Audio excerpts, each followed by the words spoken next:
right, let me mute this other screen. All right, we're live. Hey, everybody, it's Spidey of the Behavioral Arts. If you know my Eric Hunley channel, you may have seen him before. If you're following the Johnny Depp case, it's very likely you've seen him drop in at the last minute on some of Alita's streams. I'm not sure if you've been on Nick Rekieta's or not. No, just Legal Bites. Awesome. Alita's great. I've tried to make it on there too. I've kind of popped in here and there. So it's been next to impossible. But in the theme of it, I do have a proper shirt. You know, you've got to have the original pirate. That is so convenient. Look at that. Yeah, well, I mean, I live in Hampton, Virginia, where we had the Blackbeard Festival. Oh. Hampton has the honor of being the final resting place of Blackbeard's head after he was killed at sea. The Governor Spotswood from Virginia hated him, sent out a captain, I forgot his name, went out, he fought him, and you know, very famously, he was shot like 8 times, stabbed like a dozen times, and then supposedly was off the boat and swam around the boat 3 times before he was recovered. His head was cut off, and it was brought back here on the bow of the ship. And it was displayed in downtown Hampton, where I live. So you have a t-shirt to commemorate this very important event. Oh, I have many t-shirts. We have the festival. I love these woodcut designs. They're cool. And they've got good things. You know, there's a narrative in my head that as a behavior analyst, I put the odds of this happening somewhere in the 0.3% odds.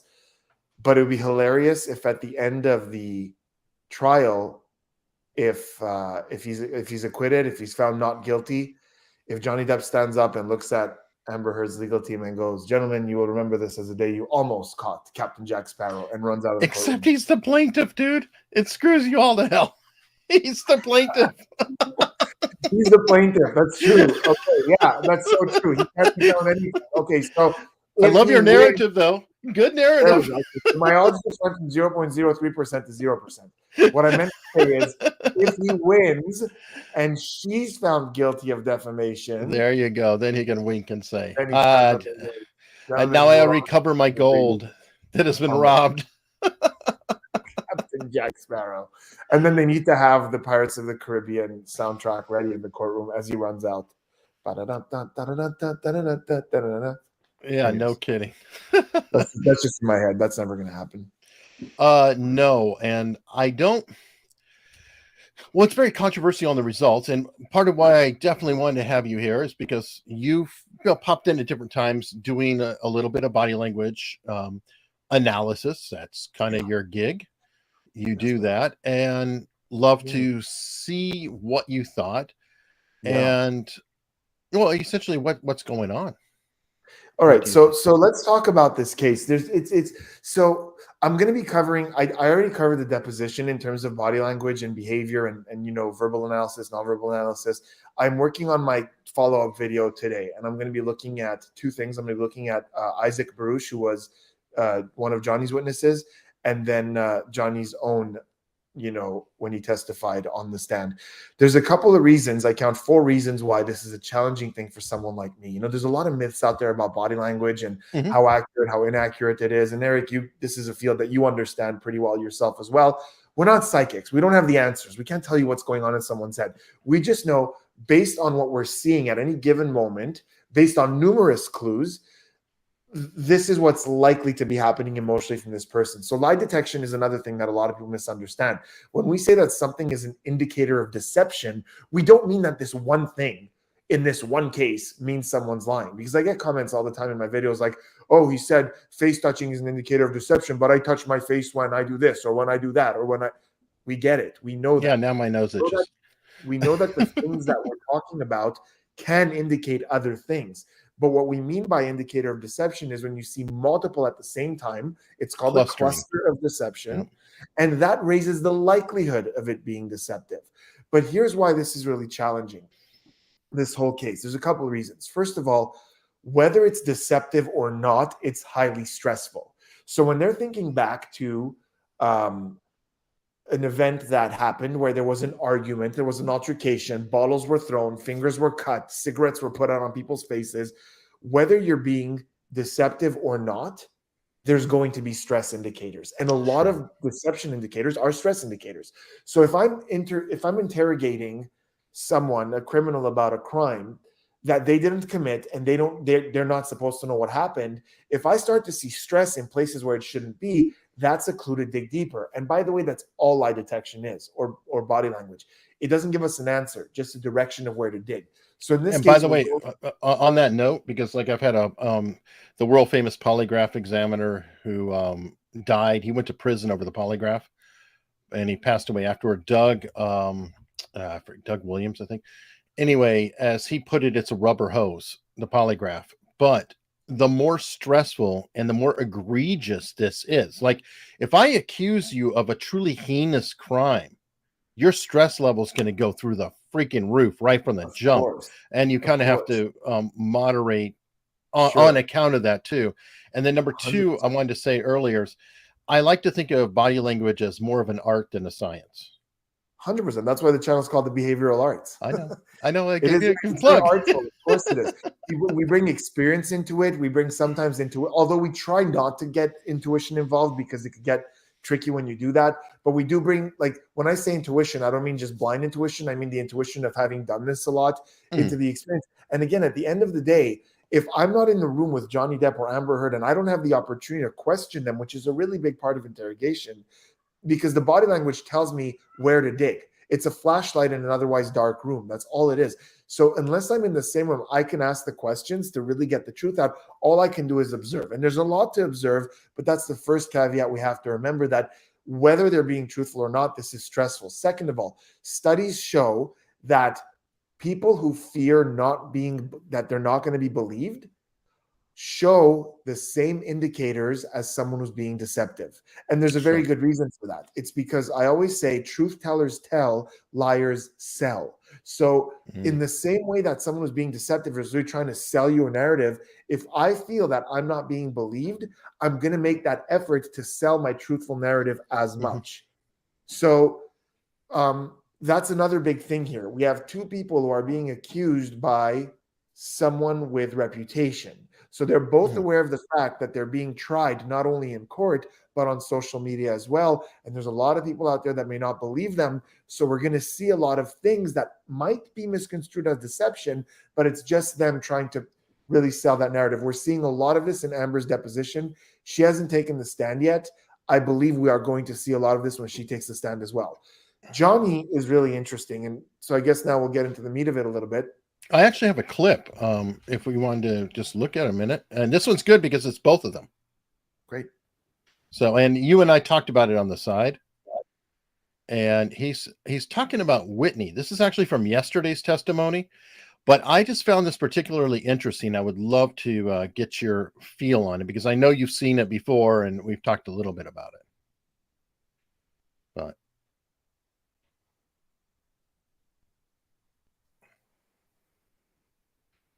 I can't hear it. Oh, you don't have any sound? No. Wow. I wonder if the viewers do. Okay, well, if you don't have sound, then that's just ruins the experiment. What is up with that, Smitty? Maybe you can do the voices, Eric. Yeah,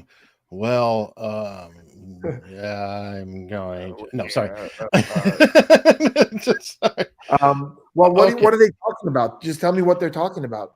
This is where he's talking about Whitney coming by and spending a lot of time there, and that he ultimately gets asked about doing drugs if he did do any drugs with Whitney, and he said yes, that he did cocaine. Yes. Okay. He did cocaine with her. Well, just play it. Let's see. Then just while we talk about it, maybe I could see a couple of things. It's interesting how it's so funny how nobody has sound, so it's kind of ruined the experiment. That's fine. Look at her face, though. Yeah, just play it. Play it. That's interesting because he's doing that hair grooming, even if there's nothing to groom. Usually he's got the long hair. So he like we call grooming, like making yourself more presentable, but his hair is tied back. There isn't much to groom. And it's ironic because typically he grooms hair a lot, but during the trial he hasn't. So this is an isolated behavior. Actually, I'll just let it play silently and we could talk over it. And then we won't get a copyright struck. But you can look as it goes. He acts differently as it goes. I'm not going to qualify it, but Okay, Yeah, just so right here asked we're about seeing drugs. Just about drugs, right there, and he said yes. With Whitney, yes, with Whitney. he's thinking about what's the Yeah, no? He's thinking. Oh, got a quick yeah, lip lick there, but that's not uncommon when stress is high. But we he does this quite a few times when he's up there. he It's said quick. maybe maybe three times about the drugs.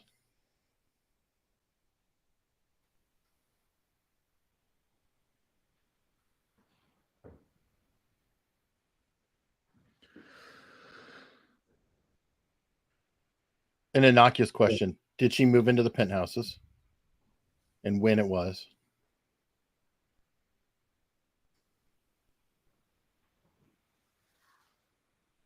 Yeah, someone in the comments, Maggie says he has lip compression. This is Mhm, not uncommon for him. Um, for those of you who don't know, he's quite introverted and has a hard time getting words out. And lip mhm. compression is part of his baseline. Not Yes always, and but no. He's getting words out in the cross. it depends. Yeah, exactly. In the cross examination, he came to life, and his cadence all of a sudden reached almost normal human levels. Yep. Whereas the entire other time, it was very slow and hesitant, and not even hesitant. Just sort of, he really takes his time getting his words out. Yeah, she's blinking a lot. That's a really good point. Jackie Joe 15. She is blinking a lot, and she's doing a lot of flutters.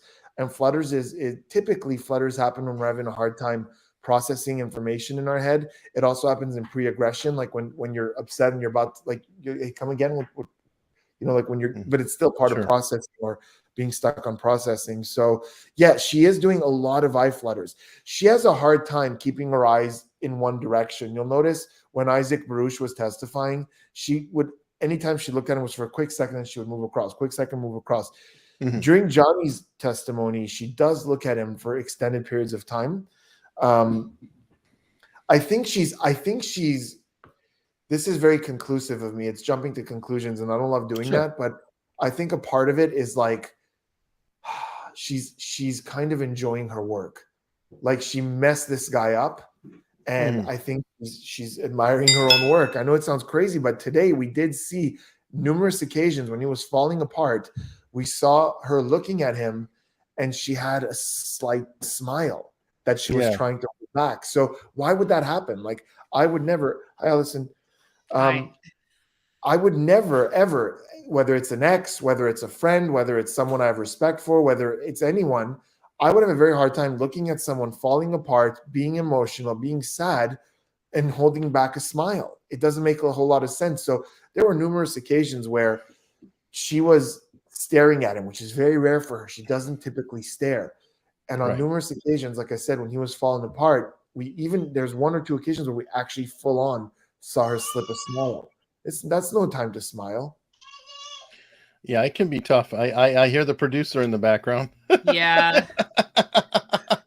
I don't know how much time I'm going to be able to do. I'm glad you have Spidey here because Oh, he's I going to be think my taking off bandwidth is too. going to be I'll limited. be on my own. No, don't worry about it. We're just talking about the Johnny Depp trial. I don't know if you've had a I chance figured. to watch any of it. But getting the See, look at That was cool. hey there. you're on YouTube. Oh, this is Weird, the as if future. from nowhere. Oh Lord. She does my hair while I'm on air. Okay, I'd like Oh, okay. something professional, but not too snooty. So thank you. I think a French braid would be appropriate. Hopefully she Could you doesn't. do that? Yeah, French braid. Hopefully she doesn't fall off the chair in the middle of the show and then lose it. I was Yeah, that trying to would be. Oh, good. I can mute myself here so you don't. Yeah, I think this whole just like my 2 cents real fast in case I get cut off by the Sure. producer. Just this whole thing is just really interesting and also just like super uncomfortable in some ways. You're just like, it's just like such a train wreck because I mean, it's almost like a therapy session, You're like listening to Johnny Depp talk about his mom and dad and his mom like and her issues, and as dad left, he couldn't handle his mom, and it just feels like this should be happening in like some kind of counseling office, and it's just, but oh well, they Well, when you go to court, so court, there they are. when you go to court and you throw it all out there, I mean, That happens, yeah. Another good point that I heard, some of the lawyers discussing on Legal Bites is that he paid for this. Like this lawsuit is extremely expensive, and he paid for the right to publicly tell the world his story without being interrupted, and with a system in place to make sure that it's being told properly, or as properly as we can tell it, without hearsay and without gaslighting, without manipulation. I think it's like, to a certain extent, if he's had all these arguments with her throughout the years and he's being gaslighted, or he feels like he's being gaslighted, because I don't want to take sides, although I know it sounds like I am. You are. Yeah. No, I think a lot of us, and I'm being pretty honest because I'll criticize, and then of course I get a whole bunch of flack back, but I'm overall pro Johnny. I do think that he is an abused spouse. It feels like he is.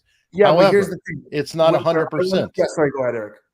No, I was gonna say it's not 100%, and I don't know if there isn't mutual abuse, and that's a huge factor. That was going to be my point. So just because we all feel like she was abusive, it doesn't mean he wasn't. Right. You know what I mean? There isn't only one person, so it's very possible that they both were. I have my opinions on that, but it's very possible. I was going to say likely. It's not very likely. It's very possible that they both were. One being abusive doesn't rule out the other one being abusive. But I do feel like if he was in a lot of situations where he was being manipulated or gaslighted, and he felt like it was just crazy, and he uses that word to describe it a lot. It was crazy. I didn't know what to do. I felt, it's possible that a big part of this lawsuit is for him to go, okay, you know what? I just want a sensible judge there for us to have this conversation, for me to know if I'm going crazy. Like, you ever get that to where you're in an argument and you're just wondering, like, I just need a mediator here. And so I think he's brought this to a court, but he's also brought it to the court of public opinion. Oh, and most definitely. It's not about the money. It's about his career. He can get fired after this. But to that point, I mean, how bad is your assessment of your reputation for you to think this is a step up? You know what I mean? Like that, it's the fact that he thinks this is helping him. That just goes to show how crappy he's been, treated by the media, or how crappy he sees his reputation being, because he thinks this is a step up. Yeah. But I mean, it could also just be a horizontal step, because he lost the Disney contract. He lost the Harry Potter contract. So he's going, it does, we're sinking here. So might as well speak my piece. I do agree that it feels a little like we're a little too much in their business. He also does have a very hard time talking about all of this, but that's part of that's the Johnny Depp demeanor. By the time he squeezed out a sentence next Wednesday, like he's stuttering, and I wish he would just channel one of his characters and speak. He plays it too, though. It would be amazing if he was like Captain Jack Sparrow, like on the stand talking about it. Yeah. Why is all the rum gone? No, exactly. But no, he earlier today, I was like, just answer, dude. Just answer. Because he can answer, and there are times that his quote rambling is really, it almost falls into a little bit of the deceptive. I'll just say it's resume statements, if you will, to a degree. One that stands out of my mind is they said, I love looking at the frozen Allison. One that stands out of my mind is they asked, why did you stay with her? And he went around and around and around, kind of giving his whole testimony from yesterday about the headlines and everything else. And then after about 5 minutes, he said, I didn't want to give up.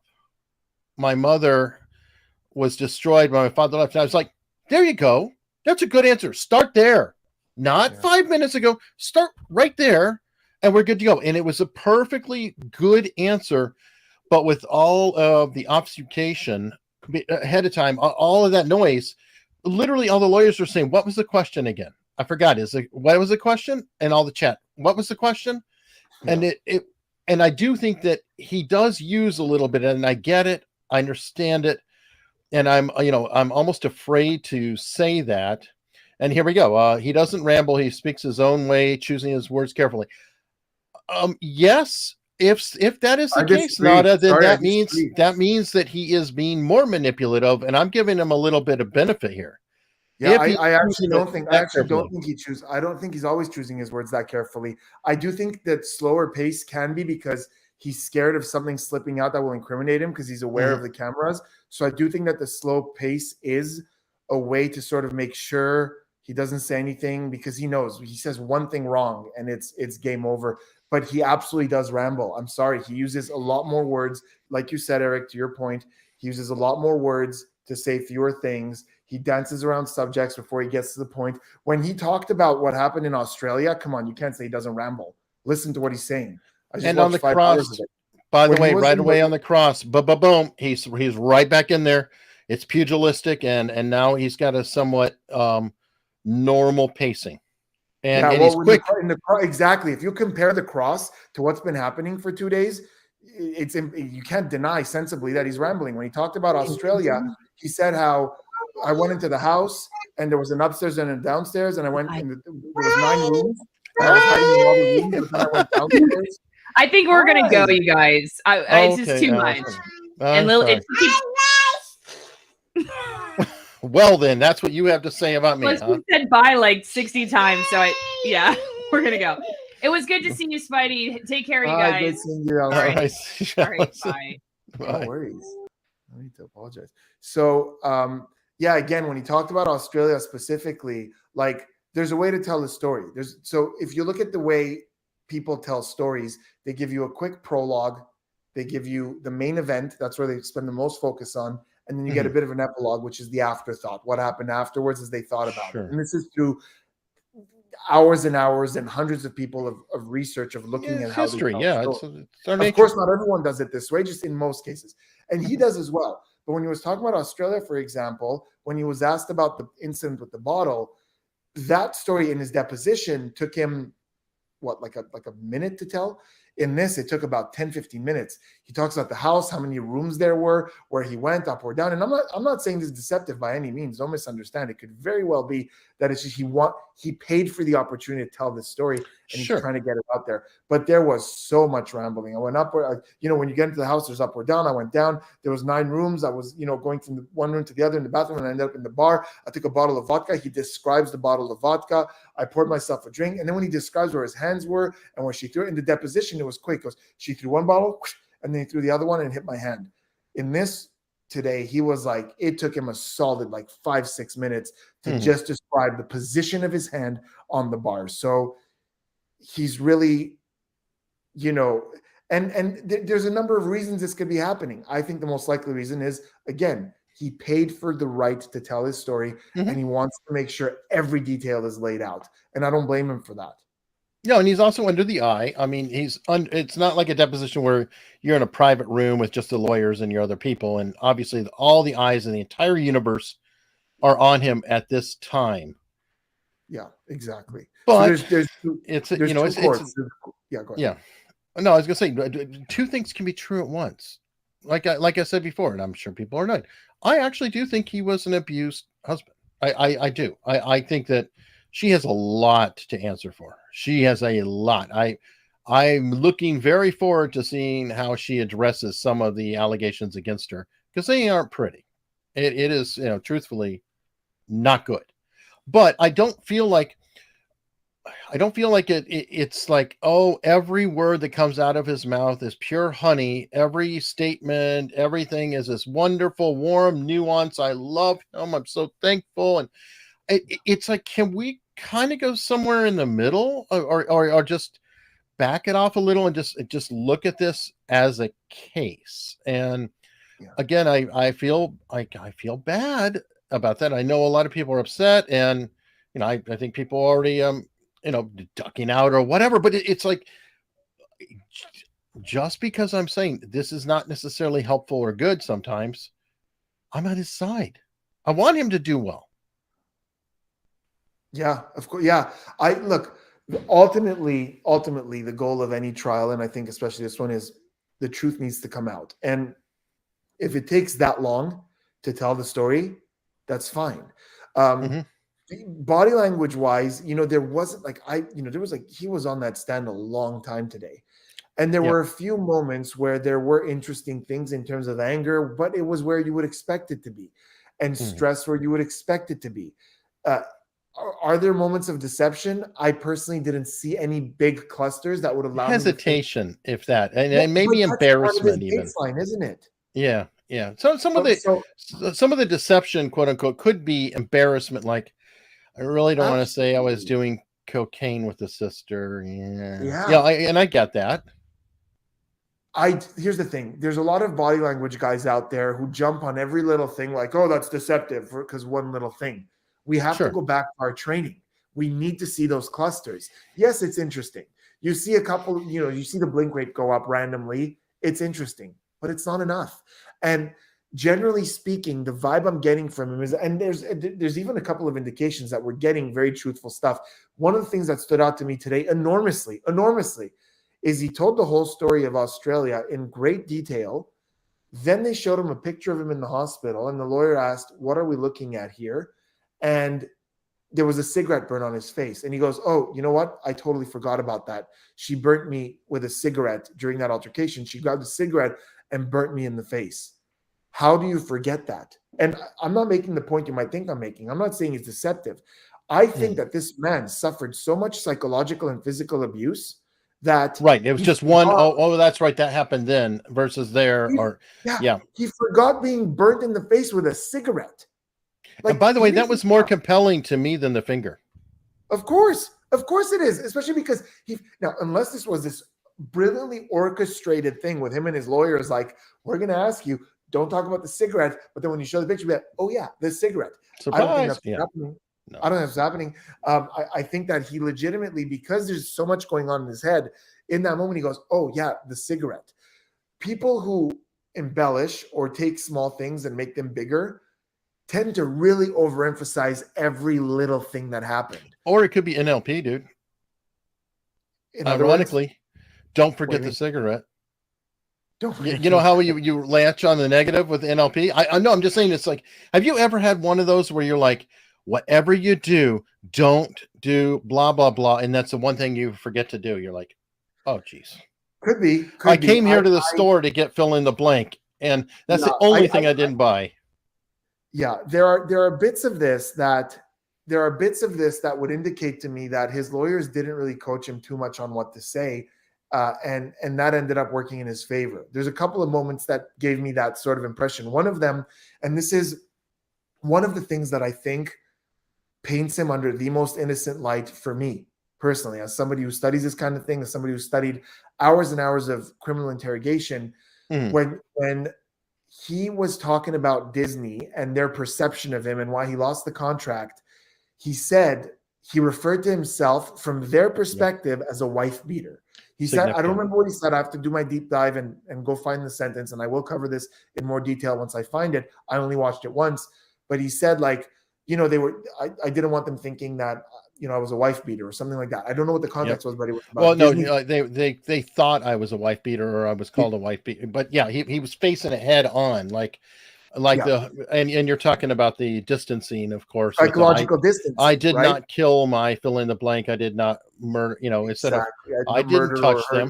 Yeah, touch them. So exactly. So for those of you who were a little confused about what just happened, Eric recognized where I was going with this, where in criminal interrogation, when a guilty person is asked about murder, they may not say murder, even if they're denying it. I didn't murder. I didn't kill. They use softer words. I didn't touch. I didn't hurt, because they're dissociating from the action, the heavy guilty action of what they did. So for him to, even as a denial, to refer to himself as a wife beater, he's owning that. In other words, he's going, I don't need to mitigate that. It's not me. Otherwise, you would see someone, and of course, it's not a science. Of course, it's not every case, but it's more likely that somebody would say something like, I didn't want Disney to think I'm aggressive. I didn't want Disney to think I'm an angry person. I didn't want Disney to think that I often have arguments. It would be a softer term than owning that vicious, nasty word, wife beater. And I don't think that his lawyers would have advised him to use that word, because it paints an image in the mind, whether you're negating it or not. Like if I tell you, don't think of a pink elephant, you're thinking of a pink elephant. So whether he says, I'm not a wife beater, or I was accused of being a wife beater, or even I am a wife beater, it paints an image of him as a wife beater. So I think his lawyers would have advised him to not use heavy vocabulary like that. So I don't think he was heavily coached. He said that, and to me, it's an indication that he's using this vicious term because he doesn't really associate with that, if that makes sense. No, and I think the way she's handling him is very distant, or letting him have his leave. Like, she's not prompting him, she's not guiding him. She's doing a pretty good job, and she just lets him go. It's like, if he's going to keep going, she just shuts up and lets him go and lets him go. She doesn't prompt or interrupt and say, but that was Tuesday, or, she doesn't do any kind of nudging or helping or anything else. So that really does feel like, no, you're listening to him. I am not, no coaching. I'm asking a question and letting him go. Even in the cross, which we got a little bit of today, it's like his own legal team. Like, he was his own legal team. There were times where he was like getting a little nasty about. It wasn't helpful. Sometimes it was funny. Like when he said, "Oh, but I guess that is hearsay." Yeah. But that was indirect. But later on in the cross, he got a little feisty, and I think you've got to be careful if you get pugilistic with the lawyer directly. Yeah, maybe. I don't know if it's him just trying to intimidate, or him sort of saying like, let's not forget I'm Johnny Depp. I don't know, but I didn't hate seeing him come to life a little during that cross. Oh, it was nice. It was a relief. It's like, this guy has been just this shell of a person for 2 days. Just seeing him, like, oh, he can stand up for himself. He can, buck up, a little bit. That was nice. And like I said, sometimes it was kind of funny, and sometimes it was a little like, but dude, I know you're tight on time. We've ran you over. I don't want to. Yeah, I'll leave it a couple of minutes. I do think that there's almost two Johnnies. There's Johnny, victim of abuse, and Johnny, who took control of his life and filed a lawsuit for defamation. And I think today, when he went from his legal team questioning him to cross, I think we saw that switch. I think he went from the man who was being abused, telling his story, to I'm done with this. Good investment then. He may pay a lot of money for this trial. He may not even win or prevail in it. But if it does clear his mind, and it does allow him to step forward and put this behind him, however it is, then it's money well spent for him, right?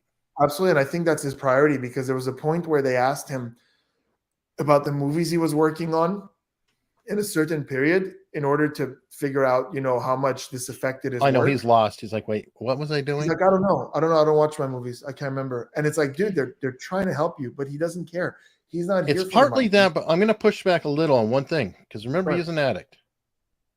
Right. And thinking like Eric Clapton, who lost 12 years of his life. And I'm just saying. What I'm saying is, if he cared to come into this and get money or get, right, he would have prepared that answer. He would know, because that's important to him. His priority would be, if I could tell them that all these movies didn't work out because I was going through this thing, I will get more money. I will get more pity. He's not here to sell a story. It seems he's not here to sell a narrative. He's just here to tell his truth. At the very least, that's what I was seeing throughout when his lawyers were questioning him. And actually, that is an interesting point, because I do think he doesn't care about his movie fame, because he really is deep down a rock star. And I'm not joking. He plays with the Hollywood Vampires with Joe Perry of Aerosmith. Joe Perry has stated in multiple interviews the greatest guitarist he has ever met is Johnny Depp. And I'm not kidding. Oh. Johnny Depp apparently is a phenomenal guitar player. You just don't know it, because we're so terrible about that. It's easier for a musician like David Bowie to come from being a legendary musician to becoming an actor than the reverse. Most actors who try to go perform, well, it's silly. It's crazy. You remember Gomer Pyle? Did you ever see that show growing up? No. Oh, God. Okay. Gomer Pyle was like, oh, I'm a Gomer Marine, right? That guy, Jim Nabors, is one of the top opera singers in the world, but people didn't know it. And it's very hard, I think, for Johnny. He's in the Hollywood Vampires. He's playing with Alice Cooper, legend. Wow. Joe Perry of Aerosmith. in this band. And I think that that is truly his greatest love. And it's easier for him to not worry about the movies and all that, because he did even say early on how, he went to LA with a band. The band broke up. He He did say that. needed money. And we saw, Yeah. and before he said that it broke up, and before I even knew, you could see the sadness in his face. He was broken up about that.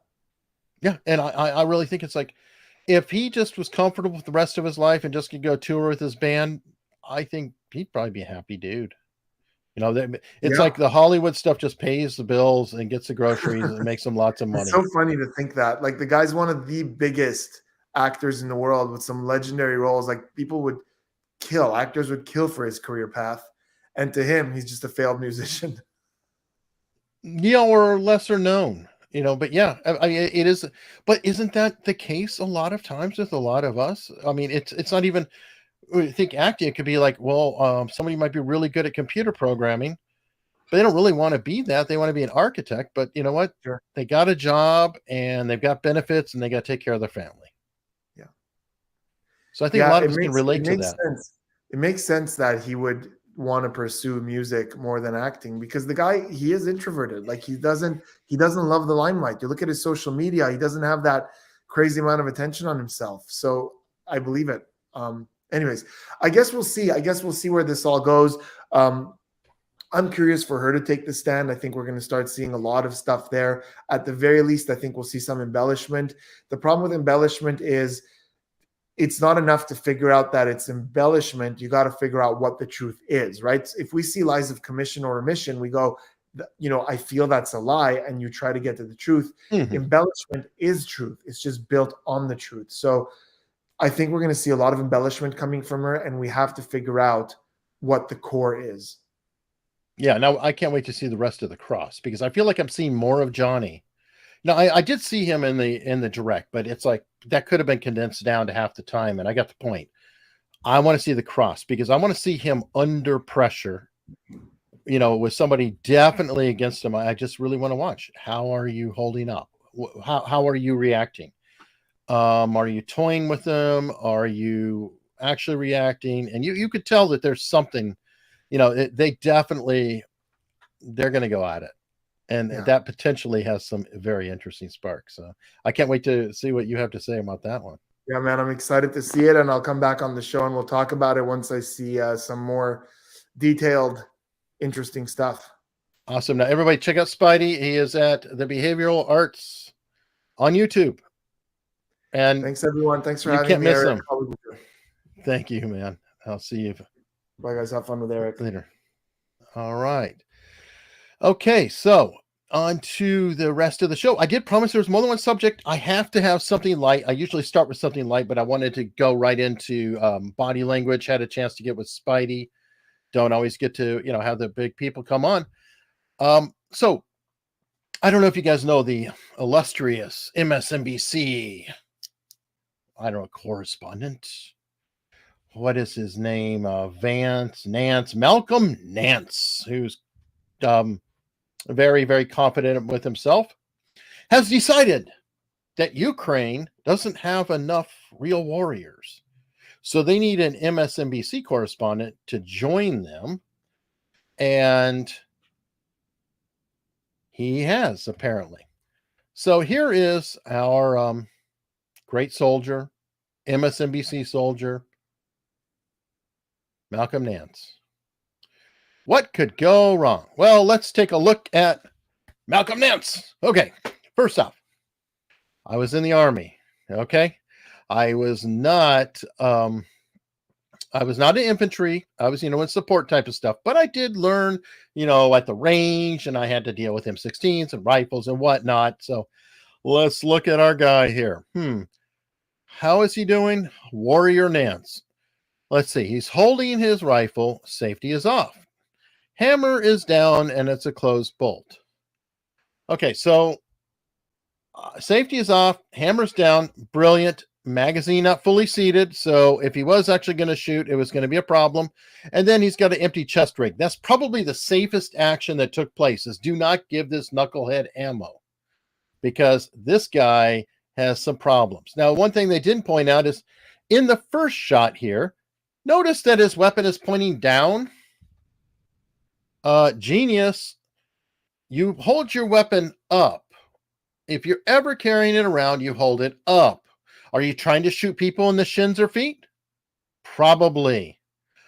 But the dude is a problem. Now, I'm gonna give a shout out to my buddy Nate, Nate the lawyer, because Nate said, "Hey, did you hear about the MSNBC guy who is joining the Ukraine, the Ukraine army?"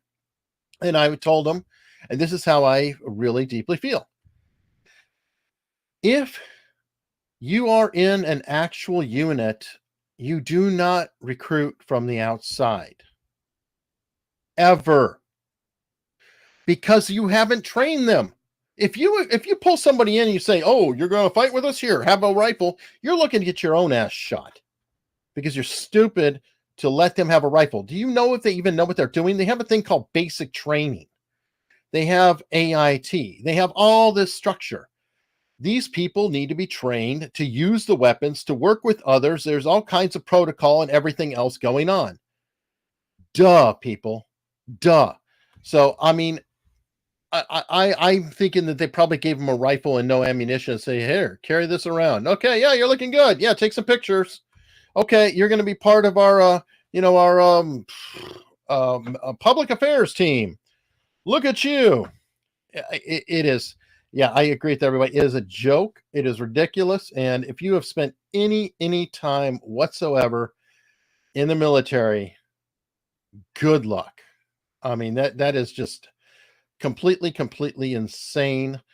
Do not pass go. Do not collect $200 because you are truly incompetent.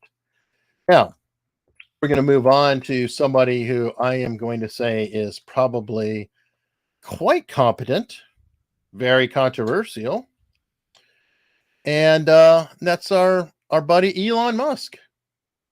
Now, I don't know about you, but Elon, now I'm not going to come out and say, and this is part of why I'm getting in trouble with Johnny Depp and things like that, is that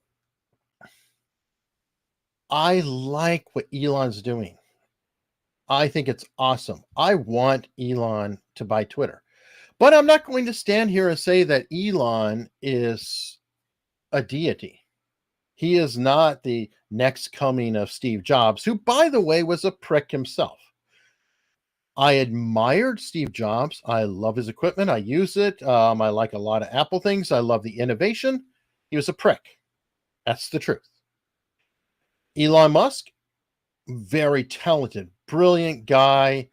I love that he's trying to buy Twitter. I hope he does do it, and I hope he succeeds. And most of all, I hope he actually does what he is proposing. Keep in mind, he could get a hold of Twitter and then just not do it. And if he doesn't do it, will everybody still be standing behind him? So I'm very much wanting him to do it, buy Twitter, burn these asses. And yes, Elon, after Johnny Depp, fits right in. He is one of Amber Heard's. So that's the thing. He is literally, he's doing a great thing. And if he pulls it off, that is wonderful. And Danielle, you've got it exactly perfect here. And as an analogy, I'm going to quote loosely Adam Carolla because I have a terrible memory. I never get it exactly right. But Adam Carolla talks about how there are people who will, let's say, buy an emergency room on a hospital and, make sure they put their name on it. So, they fund an emergency room for a hospital or emergency wing, and then they stick their name on it. And then people are like, well, they're only doing it for the ego flash of their name on the emergency room. And my thought is, okay, fair trade. I'm good with that. That seems okay to me. I don't care if it's an ego play. So if Elon Musk wants to buy Twitter only to make sure that his tweets are forever out there and he upholds free speech to do that, God bless. I hope he does. And I am totally behind that. But I am not going to deify him because he is not perfect, just like anybody else, just like Steve Jobs. Somebody is saying, I hope he's not Steve Jobs. He, I'm putting it mildly regarding, yes, ask about Steve Jobs' daughter. And anyway, there's a lot there. And again, I admire Steve Jobs. It's great things. He's amazing showman. But yeah, not so great. Not so great all the time. So I wanted to definitely get that in. Talk about that a little bit. The whole Twitter battle is fascinating because I think Twitter is in a weakened position. They were at the 10%. Now, back when he was talking about buying it, I did make the crack, and I hope I said it online somewhere so I can actually note it and check and say, I said it. It was interesting. But I said he needs to get his buddies, Peter Thiel and folks, to buy Twitter out themselves. And it appears now that the latest gambit is he is working up, building a little cabal of his own to where each of them will buy, and he may not be the over 15%, because at the 15%, that's going to trip the quote poison pill, which hopefully doesn't get flagged by YouTube. By the way, I already am yellow. And then everybody can double their shares. But it would be hilarious if other people's jump in and then go buy the amount, and then he picks it up. And the fact that that Twitter board went for a poison pill on day one tells me what a weak position they're in. If they were in a strong position, I truly believe that they would have found more money somewhere, maybe a counter bidder, another offer, talk to somebody else in Microsoft. Okay, Jive Turkey, good question. Nothing is up with Steve Jobs' daughter. What is up was with Steve Jobs. Steve Jobs denied that he had a daughter for a lot of years. Got to the point where you just pay the money on the side. He finally kind of reconciled and claimed her, but she's just a normal person. She's an author. Nothing at all wrong or judgmental about her. It's purely a judgment on Steve Jobs that he was kind of a shit father who would not acknowledge, his own kin and fought it tooth and nail. So that's what I was talking about. Look into the daughter. It's not good for him. I personally think that you should be responsible for what you do. If you bring a child into the world, you don't just deny it and fight it, because it harms the child. They didn't do anything. They were just born. You helped move that along. How big is it? Is he going to open source the algorithm? It would be very large if he actually did. I don't know if he will.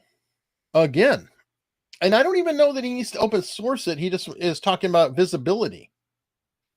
As an example, if you know that it's your algorithm suppressing you and gives a legitimate reason, or at least a knowable reason why it may be weighted one way or another, that would actually be interesting. I'm hilarious. I hope in a good way. But anyway, so that's I don't know if he's going to fully open source it. And ironically, Jack Dorsey talked about open sourcing it. So it's very difficult to know how far he's going to go on that. And I think just visibility will be there. The edit button also came up, and he wants an edit button for Twitter. And okay, I have mixed feelings about that.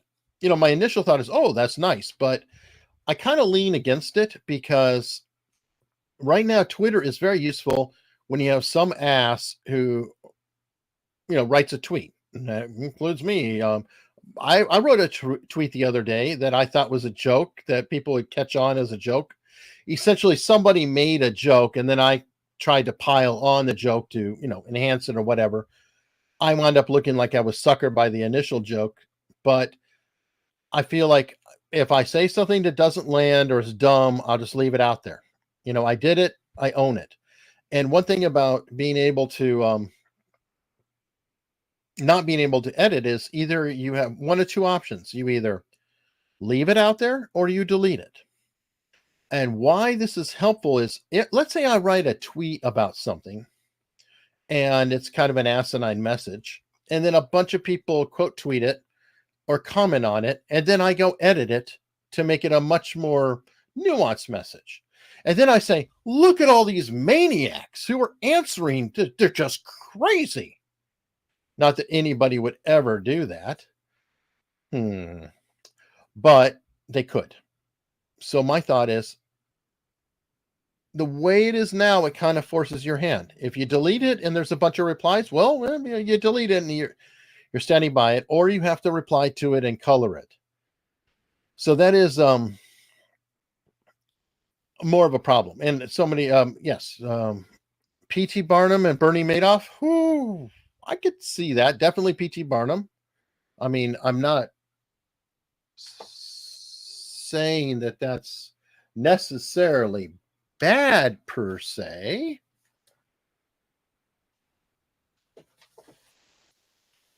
But yes, I can relate.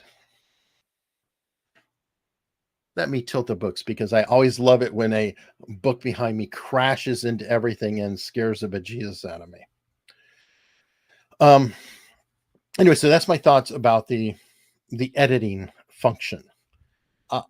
I kind of lean against it.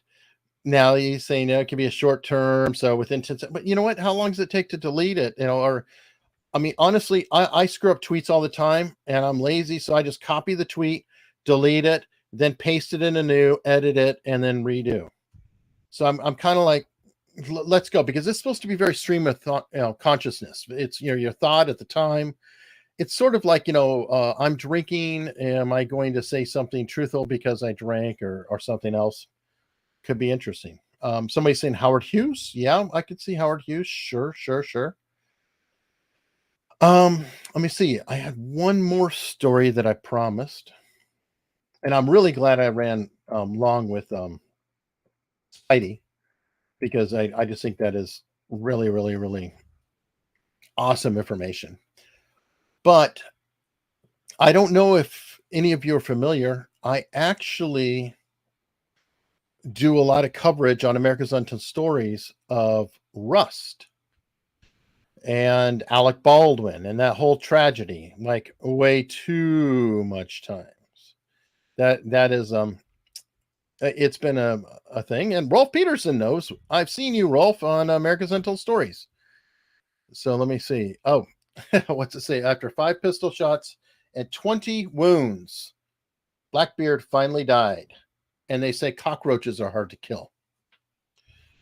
So, Baldwin, what's going on at the moment is they have been fined, if you will, the largest possible fine available in the state of New Mexico for willful, essentially negligence that caused the death of Helena Hutchins. I'm trying to see if I can make it bigger, please. Yeah, I'm trying, folks. Anyway, salient point on this is they're determining definitively that there is negligence. They're fining for $136,793, the highest level of citation and maximum allowable fee. So for whatever reason, you can't have a round number. You have to have some crazy number here to come up with that. I'm not sure. And it's very interesting. There are some problems in this, though, and I am waiting to get a response. One of the problems is, and I'm trying to find if it is actually here or if it is in the actual summary. I have both of them. I'm not going to spend the time, trying to go through it, because I really don't like going through, documents on here. But they use the term misfire. And the truth is that there were a couple accidental discharges that happened before the incident in the days before. And an accidental discharge and a misfire are two completely different things. An accidental discharge is just that. It's an unintentional discharge or firing of a weapon through whatever means. It could be they're cleaning it, they could be doing something else, and the weapon goes off. It's an accident. A misfire is an intentional firing of the weapon that does not go according to plan. For example, you're pointing at a target, you pull the trigger, and the bullet doesn't actually fire, or it fizzles, or it gets caught up, or something like that. So when you write in the report that it is a misfire, you are actually ascribing intentionality. So I think that that's a giant problem. Oh, Ziggy Shrugs is taken off. See you, Ziggy. Ziggy has like built a website for herself and started a business, folks. So definitely give her some congratulations. And Ziggy actually made that right there. The America's Untold Stories right there. And that dormer window up above there. She is an amazing artist, and I look forward to her website being up and everything going down, or being available for everyone. I've been trying to cheer her on from the side. Now, that's going on with the fine, but the biggest point about the fine is this. It is going to be huge for the lawsuits, because now you have a state agency that is ascribing negligence to the production company and the whole production. And Matthew Hutchins, the widower, his lawsuit has just been supercharged. Gloria Allred, supercharged. So literally, you are going to see some happy lawyers, because they have a case now, right? And this is in actuality, I think, even better than criminal charges for them, because criminal charges, potentially could throw it off and they may not actually be able to pay. By it being negligence on the production, this puts it right into the civil scope, and you may be able to go after them personally, because we've just been shown a chain of negligence. Like this is just a wreck. It's horrible. And that may be a giant issue for them. So more to come on that. Anyone who is actually following, what is going on with it and following America's Untold Stories, please do consider subscribing over there. And you know what? While you're at it, and if you haven't subscribed here, please consider it. I do try to do this every Wednesday-ish, but then every other Friday I have legal panels. So if you like watching Ricada Law with the different lawyers on there, or Legal Bites with all lawyers on there, I do it here. And it's every other Friday. And like last Friday, I had both Nick Ricada and Alita on, and talking about anything and everything, and they're completely crazy. When will these cases come to court? Good question. It's probably 5 years before. I think the LA backlog is 5 years. There is at least one or two that are in Santa Fe that may actually go to court sooner. And let me see. I have one last story. I don't want to hold people up too long, because the illustrious Good Logic, Joe Neerman, he starts at 10 o'clock, and I don't want to cut into his time. But I think that this is really some good news. And that is the case that at Disney, I love seeing a Pampers ad here, Florida lawmakers have voted, kill that, to end Disney's tax privilege and self-governing status. This is huge. And what I love about this is Disney wanted to play games, and they want to be political. And now, quite literally, the state has yanked it away. So all those special privileges that Disney had, bye-bye. You're now just another freaking corporation, and you get to report to everybody like everybody else. And what I love about this is they're screwed. They are completely screwed. Think about it. What are they going to do? Are they going to say, oh, I'm going to pull out You can't kick Disney around anymore. Where are they going to go? You know how Disney World was created? Disney World was created as a land trust by Walt Disney in the late 60s. He had a bunch of shell companies, and they bought a bunch of orchards and land around Florida and didn't tell anybody what they were doing. And they quietly built this giant pad of real estate. Now, to give you some scope of how large the real estate is, Disneyland, the original place in LA, Anaheim, California, Disneyland itself fits in the Magic Kingdom parking lot in Orlando. There are multiple parks, Animal Kingdom, Epcot. There's 2 parts of Epcot. Obviously Magic Kingdom, Disney Downtown. I can't even remember all of them. They're just so freaking huge. All of that. Where are they going to go? I was actually talking about that with my show partner, Mark, earlier. And he's like, well, let's move to a blue state. Which one? What blue state is Disney going to go to? So think about it. Well, they're already in California with Disneyland. They're not going to go there. And Jesus, too costly, right? So that's out. So how about, I don't know, anything north? Well, then you got to shut it down a couple months of the year, right? Because it snows. Doesn't snow in Florida. They can be open year round. Shit, can't do that. Well, you can always go to New Mexico. They're kind of snows there. But then what about airports? And it's also close to California. So it sort of screws that up. Well, you go to Texas. Oh, wait, Texas is red.